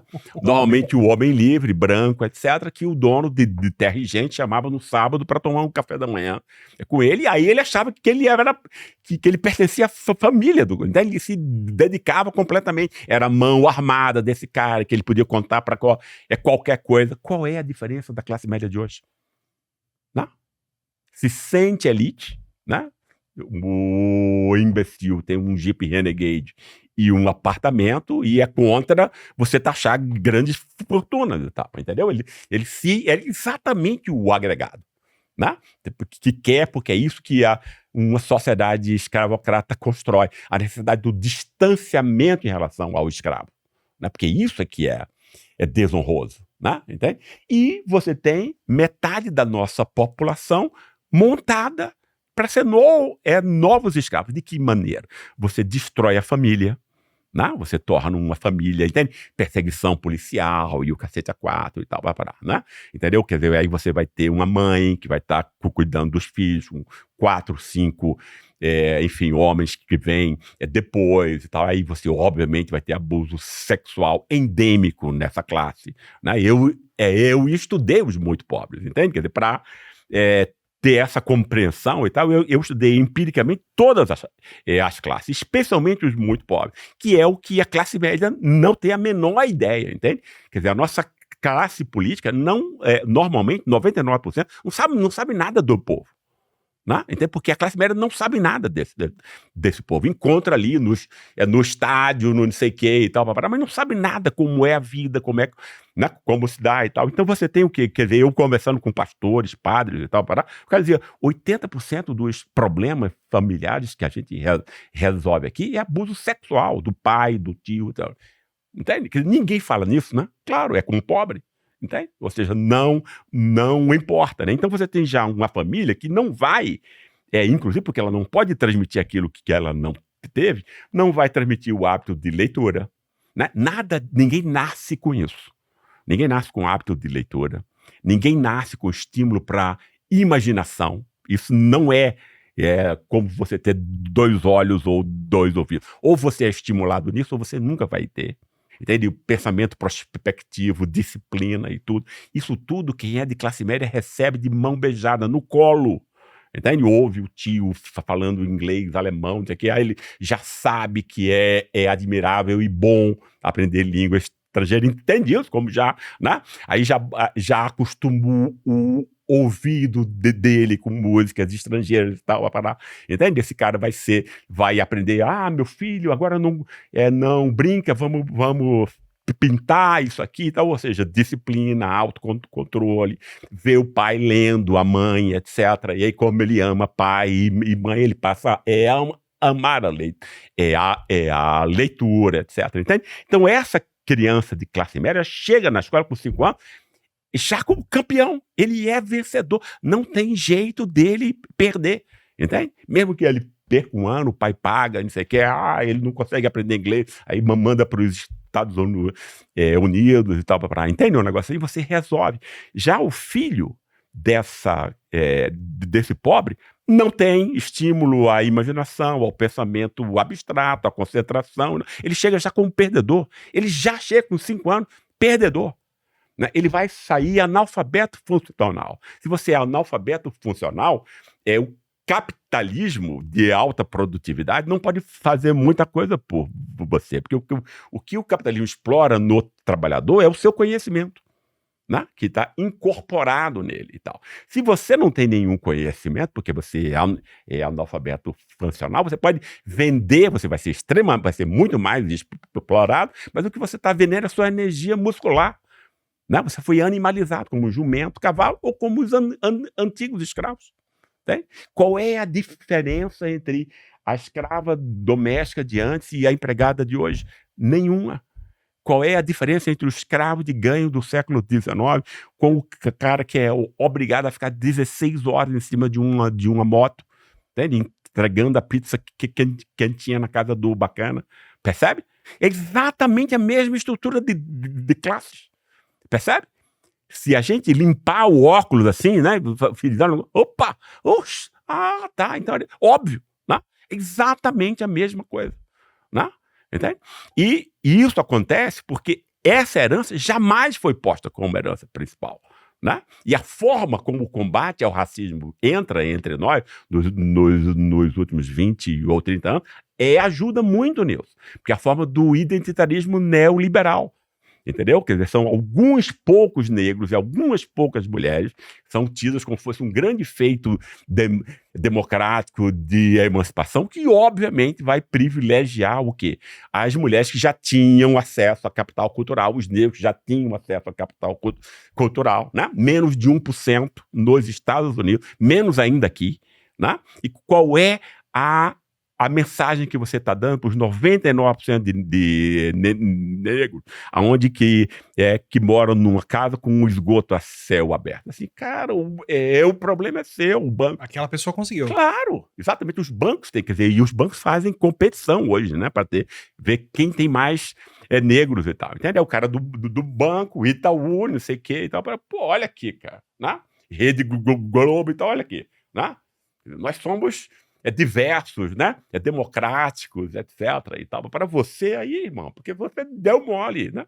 Entendeu? Então você legitima a meritocracia mais perversa. Não há mudança na desigualdade pela ascensão individual. Isso não muda nada, nem ninguém. Entende? A ascensão individual de preto e mulato sempre existiu no nosso país. O nosso país é identitarista neoliberal há 500 anos. Né? Pensa no capitão do mato, por exemplo. Né? Entendeu? O cara que ele estava ali dominando, ele estava em cima de um cavalo e tal, e ele é preto. Entende? Então você tem esse ponto que é importante quando a gente diz isso e diz que, né, acho que a vida continua hoje, a gente mostrar aonde ela continua. Entende? Porque você dizer isso, não sei, muita gente confunde isso. Né? Teve até um rapaz que disse isso, o João Manuel, né? Mas Jessé pôs esse negócio da escravidão, não sei o que, como se fosse uma grande novidade, mas fulano de tal já tinha dito que a escravidão era importante, fulano de tal. Sim, não é, entende? Como se nomear fosse explicar, né? Entende? Quer dizer, explicar é outra coisa. É você reconstruir uma realidade confusa em pensamento, né? Entende? De um modo que a torna compreensível em todas as suas determinações. Entende? Então é muito diferente você explicar como é que a escravidão manda na gente até hoje, do que você simplesmente dizer que é a escravidão. Pelo amor de Deus, né? Vamos esclarecer o nosso público, né? Antes de tudo, obrigado por estar nomeando, então, e qualificando isso aqui. Para aparar alguns termos que ficaram um pouco soltos, então, para mim, Tá, pessoalmente, que eu senti, que eu quero aproveitar sua presença aqui para tá. entender melhor. Quem atrasa o Brasil, então? Que a- Como atrasa? E o que teria que mudar aqui para isso não acontecer? Claro, é demais pedir para uma pessoa apontar o É. problema, dizer e Uhum. ainda pedir uma solução, mas vamos terminar de pintar esse elefante, então, Tá, que tá aqui, ou terminar tá, de tatear ele para olhar por todos os claro. lados. O que gera esse atraso no Brasil? O que faz o Bolsa Família ser um gasto muito oneroso para o Estado e uma isenção fiscal ser algo necessário para alimentar os negócios e promover o desenvolvimento do país? Onde está essa diferença do Brasil que gasta e desperdiça para o Brasil que investe no futuro ou que apoia as iniciativas aqui? Racismo. Você é ponto. Desde que você entenda que o racismo assume máscaras sempre novas, né, para negar a si próprio, né? Entendeu? É isso que faz com que a gente nunca veja o racismo, né? Entende? E aí tem gente que diz assim: ah, mas tudo é racismo? Óbvio, né? Se você tem um país que 350 anos montado nisso e que nunca criticou O isso, país você que quer o mais quê? importou pessoas Claro, escravizadas no mundo. O claro, país que claro. aboliu por Claro, último. claro, exatamente isso, né? E aí o que é que você precisa acabar? Você precisa, antes de tudo, dizer ao povo quem é o seu inimigo, né? E existe um bloco no poder no nosso país, desses últimos 100 anos aí, com essa coisa da corrupção e tal, né? Que é o bloco entre a classe média branca, porque a classe média real é branca, 99%, e a elite. A elite ficando com o Estado e a classe média ficando com os bons empregos. Existe um acordo, um bloco de poder, como diria Antônio Gramsci e tal, né, que manda nesse país. Né? Manda simbolicamente e manda materialmente. Né? Esses são os inimigos do povo. Né? Então você tem 80% de pobres, né, que são pobres só porque os 20%, né, ficam com tudo. Né? Entende? Então como é que você muda isso? Ora, você precisa esclarecer o pobre. Né? Esse aqui e tal. Né? Entende que com Lula botava em Lula e tal, mas com o Bolsonaro agora, a parte de cima desses pobres vota com a extrema-direita e tal. Entende? Então você precisa o quê? Quer dizer, de que maneira você pode esclarecer as pessoas? Né? Eu só vejo duas. Né? Primeiro, escola boa, claro, porque senão você não vai ter condições de, enfim, perceber nada, óbvio. Né? E você ter uma imprensa plural, entende? Como é que a gente tem partidos que se dizem de esquerda entre nós que jamais defenderam a imprensa pública? Eu não consigo entender isso, entende? Né? Entende? Ou seja, você acha que você vai o quê? Porque tem uma espécie de marxismo vulgar na nossa esquerda, entende? Assim, é um negócio assim, acha que a coisa econômica, né? Então ele vai produzir a consciência, percebe? Né? Tá. A A partir do dimensão momento que a pessoa econômica vai enriquecer, produzir a ela consciência. vai. Né? Aí, entende? Aí você, não, mas eu vou montar o Bolsa Família, eu vou mandar a farmácia popular, eu vou ajudar no financiamento do SUS, de não sei o que e tal. Vai parar e o pobre vai saber que quem é o amigo dele sou eu. Né? Isso é de uma ingenuidade, entendeu? O fato pouco importa. O que importa é a interpretação do fato. Né? Quem vai interpretar esse fato é sempre a imprensa. Entende? Né? Aí, então você acha o quê? Entende? Foi como a Dilma fez. Entende? Quer dizer, ela fez tudo certo, cara. E ela foi muito mais, e ela esticou a corda muito mais do que Lula. Ela peitou a Faria Lima. Né? Com o negócio do diminuição de juros, usando o banco público para diminuir juros e tal. Isso, ninguém nunca tinha feito isso. Percebeu? Agora ela fez a coisa certa, que era bom para a maioria do povo, e deixou que a Rede Globo explicasse isso para as pessoas. Óbvio, deu no que deu. Né? Entende? Entende isso? Então, você não perceber isso é que eu acho impressionante. Entende isso? Né? A falta de inteligência. Entende? Né? Isso é burrice, irmão. Né? Quer dizer, entende? É você não saber como as coisas funcionam na política e tal. Não basta o fato. Você tem que controlar, de alguma maneira, alguma forma de interpretação desse fato que seja adequada a esses interesses. Entende? Você só consegue isso com uma mídia pública. Né? Entende? Então, quer dizer, em 2002, a Rede Globo estava na falência. Tá? Tá? Se a esquerda tivesse refletido sobre isso antes, o que nunca refletiu, né? Entende? Você diria, puxa vida, vamos pegar isso aqui, vamos transformar numa grande televisão pública. Né? A gente dá uma grana lá para os marinhos, eles vão ser ricos lá em Paris, para 500 gerações, e o povo tem acesso a uma informação isenta e plural, não dominada pelo dinheiro. Né? Mas o que foi que o PT fez? Ele deu 280 milhões do BNDES com juros, né, de mãe para e parcelas a perder de vista. Aí, entende? Ajudou a empresa, o jornal que estava por trás de todos os golpes de Estado. E que iria, no golpe de 2016, comandar o golpe. Quem comandou a violência simbólica do golpe foi a Rede Globo, Ali Camel, etc. Né? Montando o negócio dos dutos, não sei o que e tal. Entende? Merval Pereira, eu lembro desse negócio, dizendo assim, né, que estavam atacando Lula e tal, e Lula procurando se defender, ele nem deixou que ele terminasse a defesa. Tá pensando que nós somos imbecis, não sei o que e tal. Ou seja, entende? Quer dizer, num país como a Inglaterra, esse cara era preso. Entende? Não é porque você não pode agredir a presunção de inocência de outra pessoa. Isso é uma canalice. Entende? Né? Quer dizer, isso foi o palco do negócio. A Lava Jato foi esse tipo de violência. Entende? E o governo só apanhava e não tinha nenhuma resposta a isso. Percebe? Eu não acompanhei esses acontecimentos naquela época. O que eu tô acompanhando hoje é ver o mesmo agronegócio que bancou acampamento recebendo incentivo surreal para desenvolvimento econômico, plantação e basicamente para invasão de terra e plantio hoje. Assim, e grilagem. E grilagem. Mas eu tenho um problema aí, Gessé, que é o seguinte. Eu entendo perfeitamente a falta que um sistema público faz em muitas dessas situações e em várias outras escalas, né? Você não ter uma alternativa pública ao WhatsApp, você não ter uma alternativa pública ao iFood e uma concorrência, tá, gente? Eu não tô falando nem... Claro, a Uber que rouba estatizar. quase 50% do lucro, isso é um negócio absurdo. Né? Você não ter...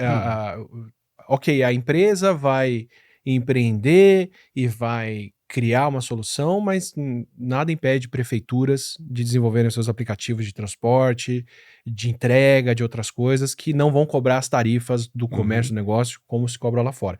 E a gente tem aqui no Brasil a vantagem temporal de olhar para os Estados Unidos e ver o que acontece daqui a 10 anos com essas empresas, para não deixar o mesmo acontecer. A iniciativa privada faz uso disso aqui, né? A gente tem... A Amazon nunca dominou como domina os Estados Unidos, porque o Mercado Livre veio antes, esperando o que faziam lá.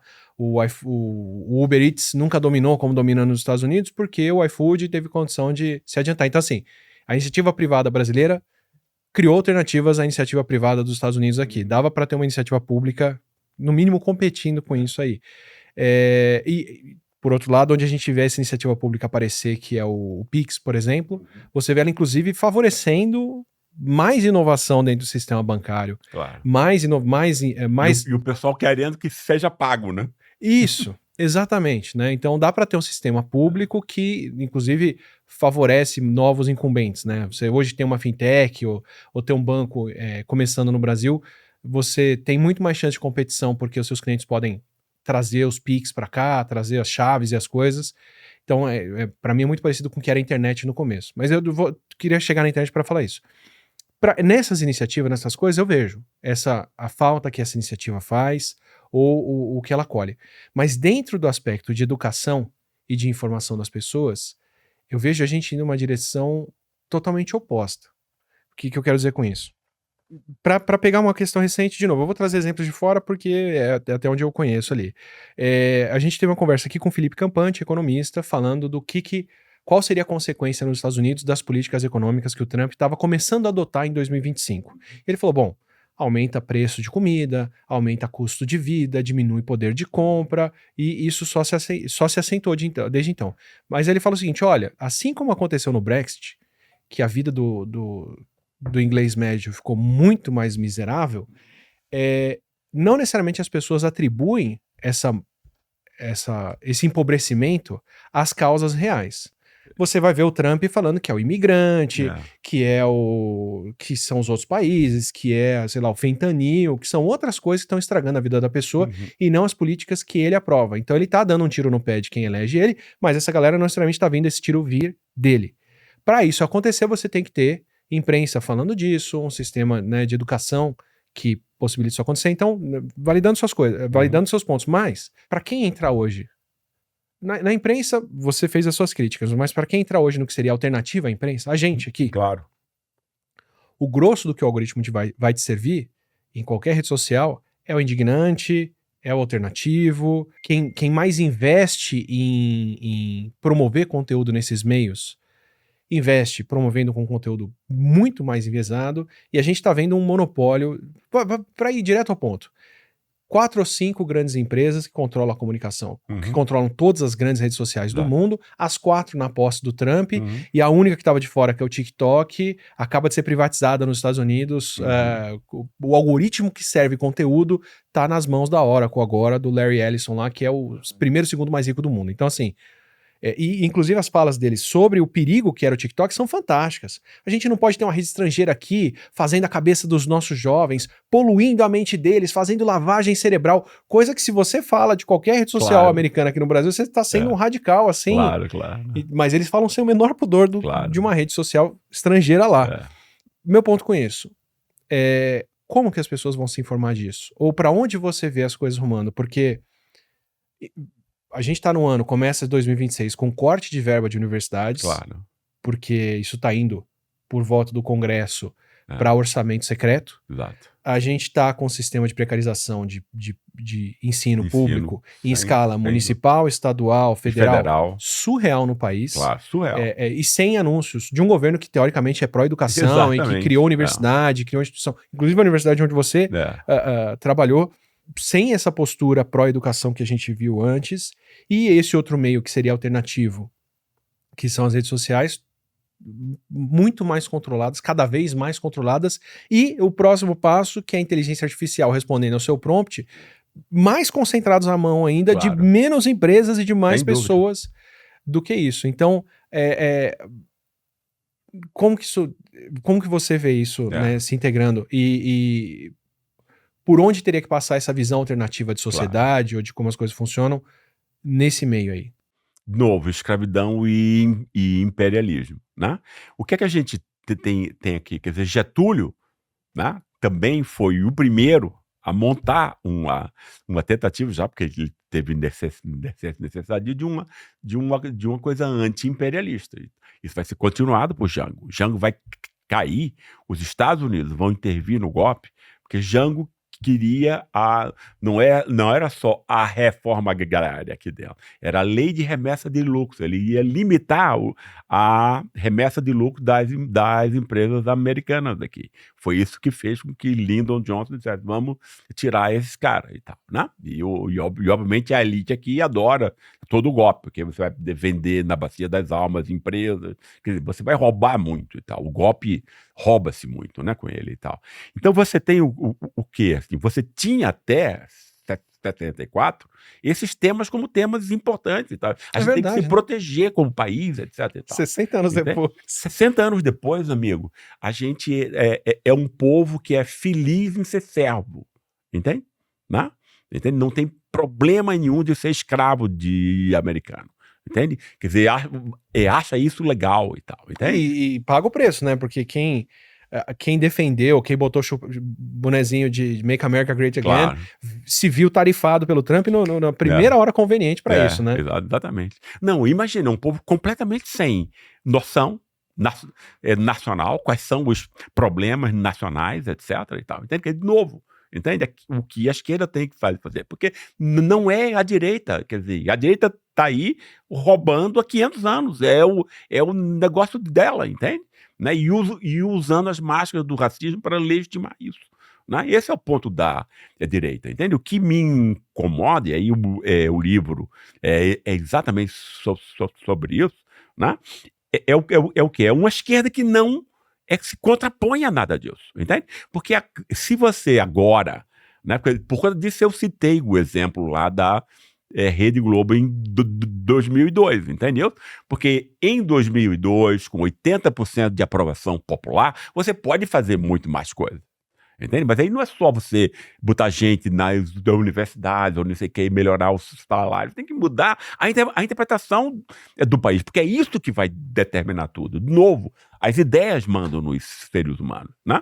Entende? Então você tem o quê? Agora, você tem uma relação imperial que é aceita como naturalizada, como a chuva que cai como se fosse uma coisa inevitável e tal, entendeu? Né? E que você não tem nada, entende? Quer dizer, mesmo hoje, depois do golpe, etc, e tal, né? Quer dizer, que você tenha que conciliar e tal, fazer mil concessões, ok, eu entendo isso, né? Mas chegou nesse lugar porque você não fez o trabalho de casa antes e tal. E mesmo agora, você pode conciliar, né, agora, porque não tem como, quer dizer, né, quer dizer, você está lidando com gente que é mais forte, exatamente porque tem imprensa nas mãos, né? Entendeu? Mas você pode ter um olho no futuro. Esse olho no futuro eu não vejo na esquerda. Entende? Qual é o projeto alternativo de país que está sendo construído por esse pessoal? Nenhum. Percebe isso? E os meios para construir isso também não estão... Não estão... Porque se você sabe, quando rolar uma nova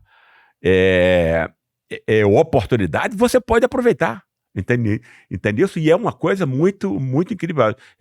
A gente até estava conversando sobre isso, né? O nível dos políticos desceu de um modo, né? Entende? Nos anos 50, 60, 70, quem era de direita era Ulisses Guimarães, não sei o que, eram grandes personagens e tal, entende? Tinha grandes políticos em todas. Hoje em dia você tem uma terra arrasada. Você tem alguns poucos jovens e tal, que são promessas e tudo e tal, entendeu? Mas não tem gente assim como, entende?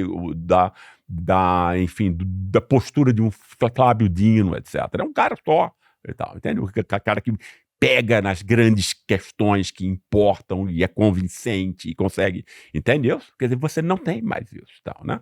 Entende? Mas você tem ótimos cortes para TikTok, né? Tem, exatamente, Eu até conversei isso, eu até disse isso pro Flávio Dino uma vez, né? Negócio dos políticos, assim, sim, mas não é só na política. Também não tem mais os grandes pensadores como existiam antes e tal, negócio assim, né? Entende? Quer dizer, isso foi reduzido e tal, né? Então tem um espaço de inteligência que está diminuindo, obviamente, né? Que é um projeto. É o projeto dos super ricos, que o livro também tenta explicar, né? Porque, para mim, o inimigo da extrema-direita americana é muito distinto do fascismo italiano e do nazismo alemão. Né? Para o nazismo e para o fascismo, o grande inimigo era o comunismo. Para a extrema-direita americana, não, porque ele sabia que já tinha dominado. Né? Era a geração jovem dos anos 60 e 70. Né? Entende? Quer dizer, quando a inteligência pública chegou no seu máximo, né? Como a gente estava vendo antes. Foi só depois da Segunda Guerra Mundial que você teve ensino de alta qualidade universalizado, ao alcance de qualquer um. Né? Isso aí, se você junta isso com uma empresa pública, como eu vi lá na Alemanha, aí você transforma um povo de nazista em 20 anos num dos povos mais democráticos do continente. Percebe isso?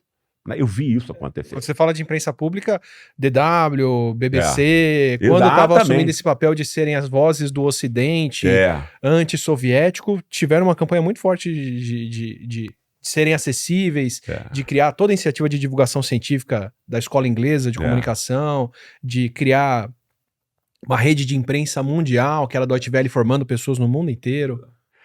O que eu via lá era, você tinha sempre o Holocausto, você tinha sempre as bobagens que os nazistas haviam feito, isso era mostrado, dito e tal, por exemplo, entende? Era discutido na Rede Globo alemã, 8 horas da noite, racismo, e discutido, nós todos somos racistas. Aí explicava por quê, então, como é que a gente pode deixar de ser. Olha que coisa bonita, se isso acontecesse aqui.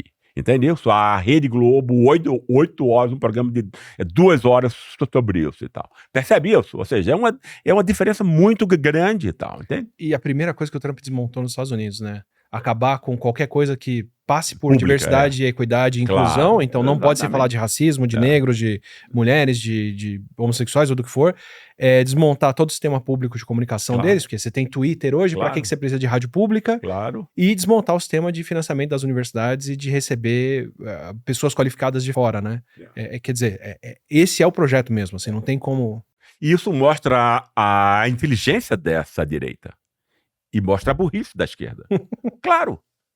Não? Percebe? De não estar fazendo... Claro, de não estar fazendo isso. Né? Quando eu fui estudar isso, as raízes dessa extrema-direita, né?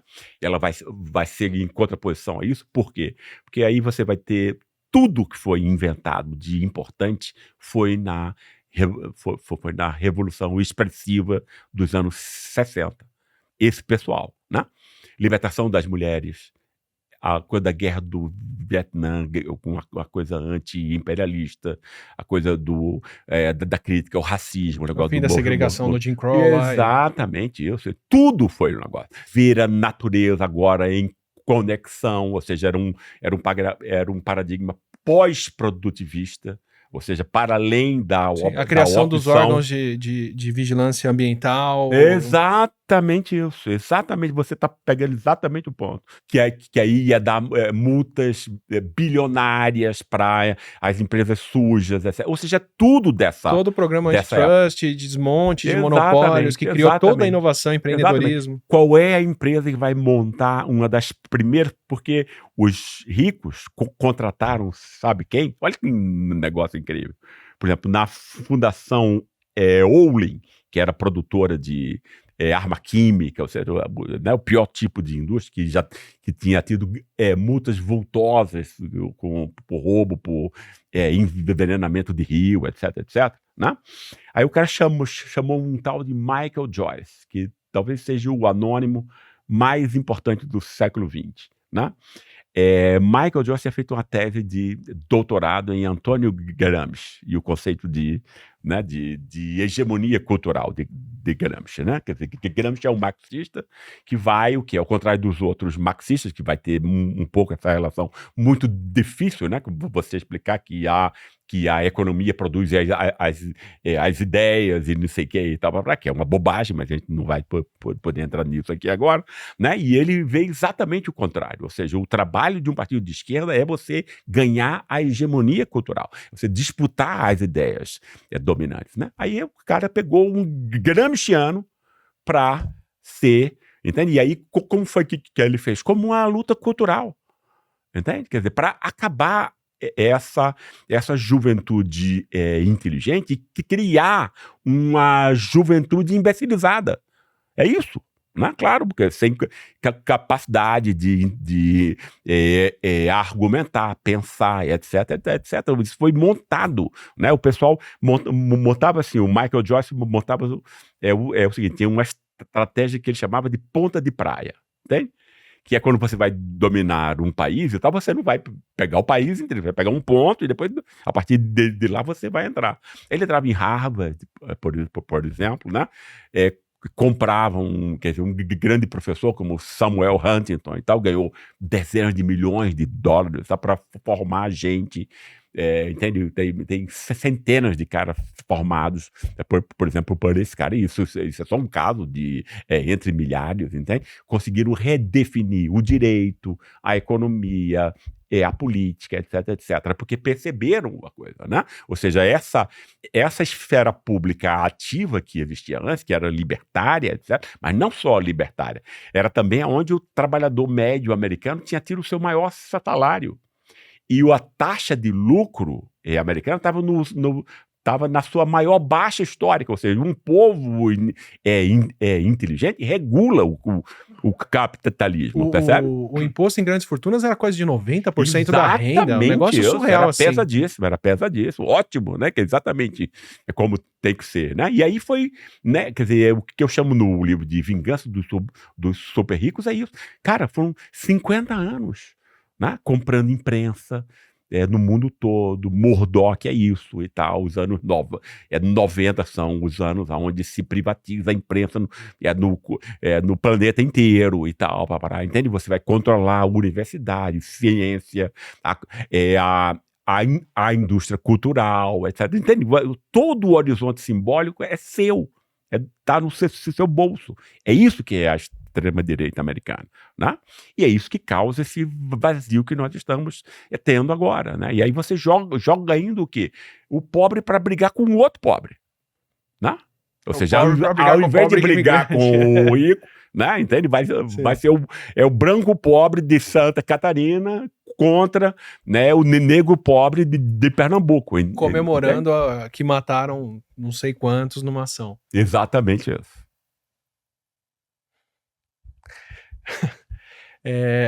Bom, obrigado por me explicar tanta coisa, Gessé, juntar tantas pontas. Era exatamente isso que eu esperava ter quando a gente começou a conversa aqui. Para quem quiser amarrar as ideias, ter contato com o que você falou, com as suas discussões, que obras suas, onde a gente pode encontrar as suas colocações, coisas, onde a gente pode ler mais o que você pensa e discute aqui para continuar nessa conversa. Tá.